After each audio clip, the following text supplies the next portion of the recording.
อเด้อบนชมวิวภูผาม่านเนาะวิวมันจะเป็นแบบนี้เลย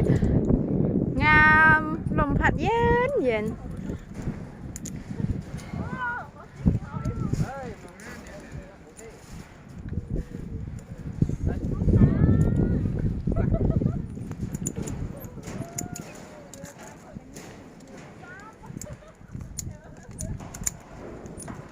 พร้อมแล้วมาโอเคแล้วโอเคแล้วนะโอเคแล้วมาโอเคแล้วมา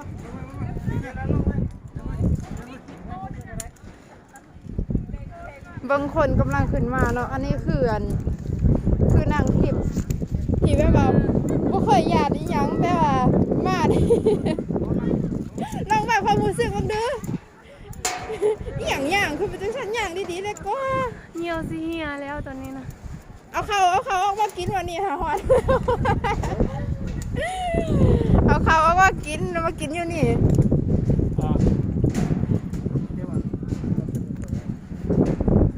คนมาเที่ยว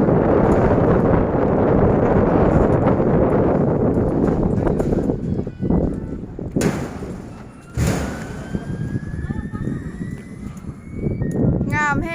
งลมพัดเย็นเชี่ยว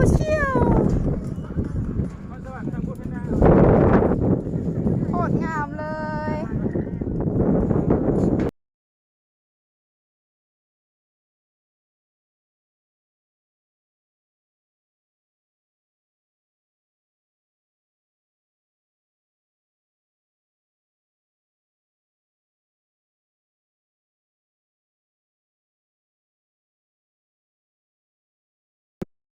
ตอนนี้เนาะเฮาฮอดลานที่จะไหลย่าง300 เมตรย่างขึ้นไปเทิงเนาะย่างไป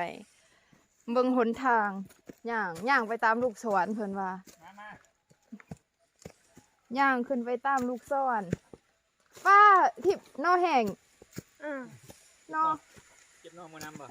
เอามาแกงใส่ชิ้นกระลูกงัวแซ่บหนทางไหวบ่ไหวบ่เสียงคือยอบเสียงคือยอบแท้เขามึงคือบ่กินไม่ไหวกับพ่อกับตัวเองไหวเด็บเอาเขาไอ้คนแดงคนนี้เลยแต่ละคนค่ะหนทางเป็นอย่างเดินเข้าป่าทั้งที่อะไรจังหวะมาประจนภัยเนาะคักหลายโอ้คันเฮาอยู่แต่พุ่นเฮาก็บ่มีเหือออกอีหลีเลยเนาะมาจังซี่แล้วมีเหือออกไหมจังซี่เฮาก็บ่ได้ยานเพราะว่าโควิดเลยโอ้เบิ่งหนทางโควิดนี่โควิดถามว่าไว้บ่ไว้แต่ว่าเสียงเกือบตามลูกศรนั่งพักก่อนเอ้าอันนี้มันเหมือนอย่าง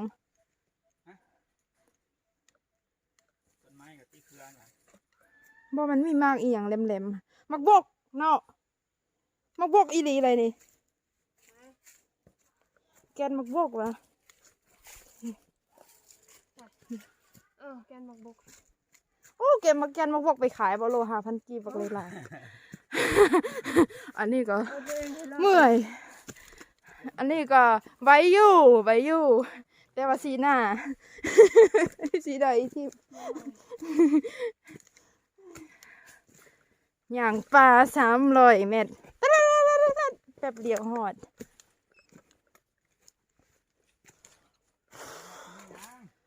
เมื่อย300 เมตรตัวต่อไปยังเขานั่นเยอะนี่เขายิงไม่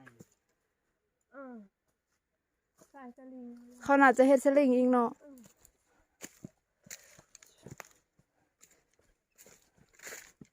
สลิงรุ่นนี้แห่งรุ่นว่าขึ้นต้นไม้ผู้โอ้แห่งเป็นตะยาน